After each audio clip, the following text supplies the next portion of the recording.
in the second map, which is going to be some standoff S&D, or at least that's what I had wrote down. It's coming up as Express Search and Destroy on the screen.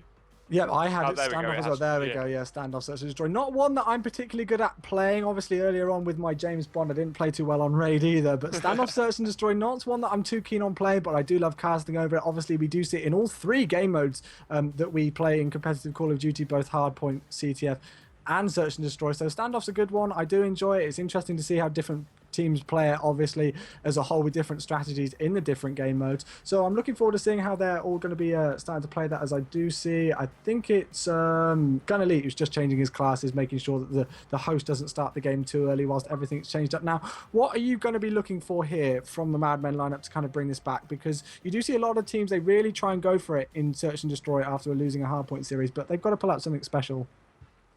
Well, I really would have thought, to be honest, that we will be seeing a lot of use of the snipers. Perhaps maybe 2 snipers coming out into play. I would have thought that would be the way to try and shut down this KillerFish lineup if you got a good sniper, and then probably equipped with the MSMC or something when you get into probably the A-bomb site. You want to get nice close water combat within the MSMC. Equipped with the hard scope of the sniper, just covering like the middle road and looking straight through from the tractor. Get through, that'll be your attack sorted. I mean, of course, it's a lot easier to say on paper, but there we go. If it was only that simple, eh? Yeah, I know. If only COD was simple like that. But at the same time, I do like seeing things when it's kind of changed up a bit, and you do see people bring out some interesting stuff. I was casting over TCM the other day, and I think it was Flux actually brought out a DSR and then had a crossbow in his secondary and went on like a 3-kill spree with it or something crazy. It looks like the game's actually, I thought the game was going to be started then. Gun Elite still hasn't switched over to his squad. There we go. We do see him switch over now, so we're going to be able to get the game started. Standoff, search and destroy is going to be the map. Now, Gucci, what I like to do, obviously we've never really casted before, but what I like to do is I love sticking on board with the attacking team for a lot of the time, seeing if they're going to be able to do anything, because you can get that defense set up down and locked down quite easily. You're usually going to take the defense rounds, but I like seeing how attacking teams work it. Yeah, well, I always used to think that defense was sort of a given, that if you dropped that, it was game over, but not so much on this game, I'll be honest, because I mean, the way that the 1 minute 30 round comes into play, and then of course it's first to 6 as well. I think it's a lot different. I think we should kick things off on board with Mike, because of course top fragging for his team on Podcasters curse, there we go. Yeah, coming in sniper straight away. So if we'll get on board with Kivy, who is actually using a sniper of his own, looking up towards top Granny's area, just trying to hard aim through that middle street now. Yep, he does get taken out. No, sorry, that was Gun Elite who got taken out, making it a 4v2 situation. And there we go, Mafro getting taken out. And wow, this is back and forth. Rox is the last one alive. Great start here from the MadMen lineup. This is exactly what they needed. They needed to get that first round on the board, start things off strongly for them, as we do see Rox the last one alive in a 1v3 situation. He's got Hawkeye, I think that's the way you pronounce it anyway, Insanitized and Kipsy all to deal with. And the bomb is down over towards this L-wall section. He does see it right in front of him, and he's got 40 seconds to do this. Not something that you want to take too easily. He does actually see somebody there towards tractor, picks up a few hit markers. Unfortunately, isn't able to pick up the kill there, and this is just getting more and more tough for him as that clock runs down. Yeah, he's stuck in a very sticky situation now, so we're going to be on board with Rox for a 1 versus 3 situation. Only 25 seconds left on that clock. Let's see how we can play this. He needs to pick up some kills, but Hawkeye there, ready to take him down. I believe that was a sniper, so that was 2 kills from him with that sniper in the first opening round there, using the aqua camo as pointed out earlier. Yeah, aqua camo coming in. I do like seeing people when they rock their new camos and stuff like that. I always like it as well when people run diamond camo and they show off that they're good with that class set, especially in public matches anyway, if not anything else, because yeah, I do like the way diamond camo looks. Obviously there's such a range now of camouflages. It's not back in the COD 4 days where you didn't really, I think there was about 5 camos you could choose from. Then there's absolutely loads, but we'll jump on board with the attacking team again, which is the guys in charge of this game. I'm going to jump on board with the bomb carrier, which is Insanitized for this MadMen lineup. He's starting to push towards his tank area, knows that somebody's over here on his tractor. He did take a shot at them earlier, unfortunately wasn't able to pick up the kill. He does get taken out there by Rock, so that's making it a 3v4 situation in favor of KillerFish. Yeah, let's hop back on board with Hawkins.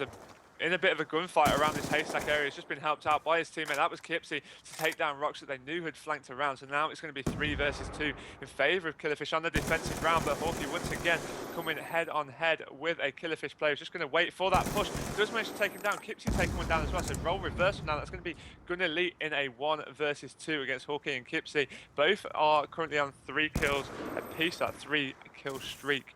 So now we're on board with Gunnerly, who has just flanked all the way around the back with a sniper as well, and only the B23R pistol. He's going to run through that brown area, but the bomb has gone down on A.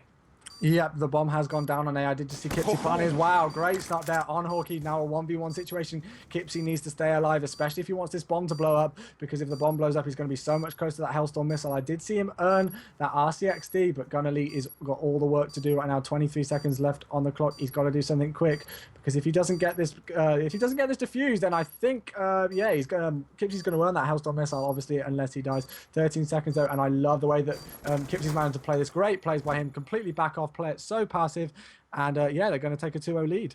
Yeah, that's all that needed to be done there. That was smart play from Kipsy. Just sort of covered his back area, made sure that he couldn't get flanked by Gunnerly, and then just waited for that bomb timer to tick down, leaving him no other option than to go straight for that defuse. So Kipsy knew that he could just go straight in, pick up that kill, and as you said, that's his 4-kill streak now, so he's probably not too far away from his lightning strike. He has got his RCXD. I'm just on board with Kipsy currently. He's going for a very quick, aggressive push down this right-hand side.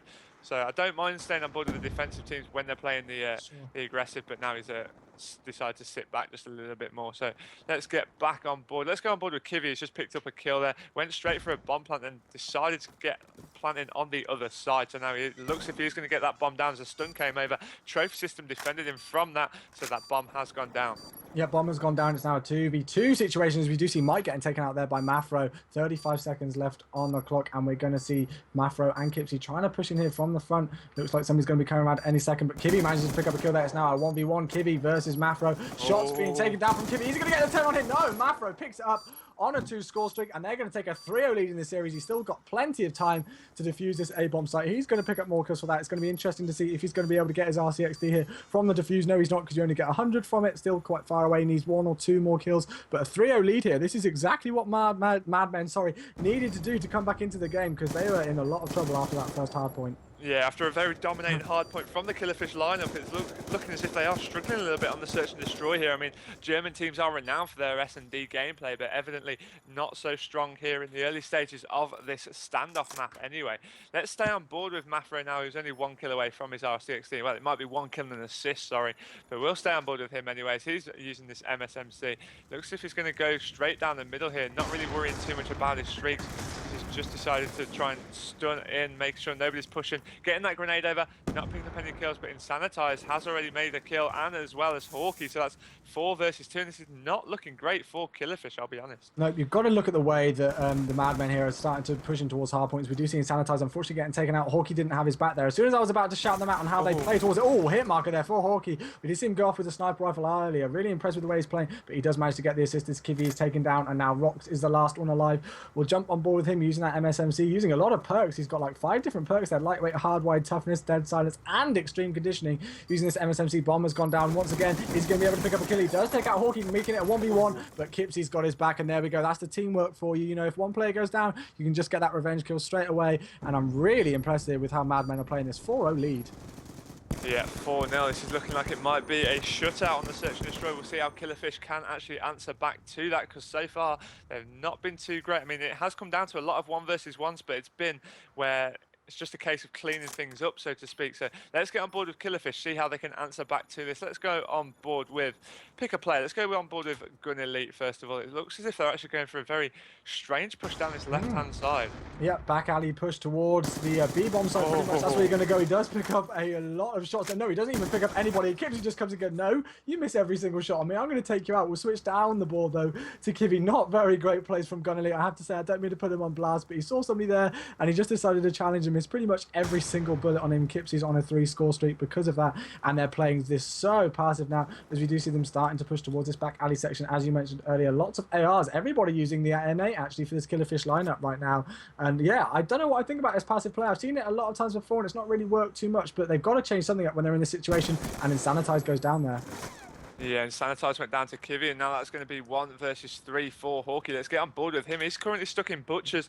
Now, this is actually a good position for him to be in if we just bring up that minimap. I mean, you have got the bomb carrier closest player to him, so if he manages to pick up that kill with only 28 seconds left on that clock, that would be the best option for him, because then he could just secure that bomb. But it's looking like they're all rotating over towards that A bomb site, so Hawkeye is going to be stuck with a lot of work to do after this. Yep, an impenetrable force, I think some people would maybe describe it as, once the bomb goes down on that A-bomb site, and then you're stuck on your own. He does pick up a sniper here, though. Obviously, we've seen him go off with it before, but Rox is too quick for him, saying, nope, you're not going to finish off again. We're getting our first round on the score, on the board even, and now it's a 4-1 overall score. Obviously, KillerFish still with that 1-0 lead in the series so far, but it looks like it's going to be even up to 1-1, and we're not going to have a shout-out, thank goodness, if MadMen can continue the way they're playing. A bit of motivation here for KillerFish, but they've still got a long road to travel. It's, yeah, 4-1 is the score, which means that MadMen only need 2 more rounds, whilst KillerFish need 5. And I've seen crazier things, Gooch, but I still think I'm loving the way that MadMen are playing this, so I think they're going to take it. It's still more than possible for KillerFish, though. I mean, I think this is an essential round for MadMen to actually win, because of how they've just dropped that last round, and Mafro pushing straight in there, taking down Rox, goes for Kivy as well, who was just sat in that square with the sniper. Let's get on board with Insanitize, using the sniper, thermal scope now in this middle map area, has got the MSMC equipped as well. Now it's going to push into that square. Kivy's picked up Hawkeye, and now it's going to be very, very sneaky push around this corner. He has been spiked, comes head on head. Is he going to get wall bangs? Yes, he does. Gunnarly manages to take him down. Let's have a look. What does that leave? Mike versus Kipsy. Let's get on board with Kipsy, currently on a 2-kill streak. Below his feet. Oh my gosh, how has he missed on him? top of him.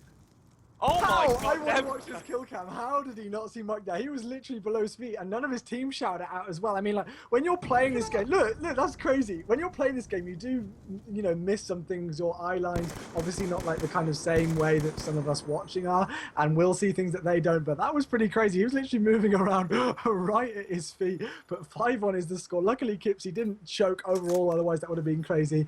And they're going to take a 5-1 lead here now. KillerFish, I've got that attacking round, and as you said earlier, you know, usually you would expect the defense team to completely take this round. Black Ops 2 is completely different, though. You do see it kind of back and forth, but yeah, very essential round for them. Instead of 4-2 now 5-1 up.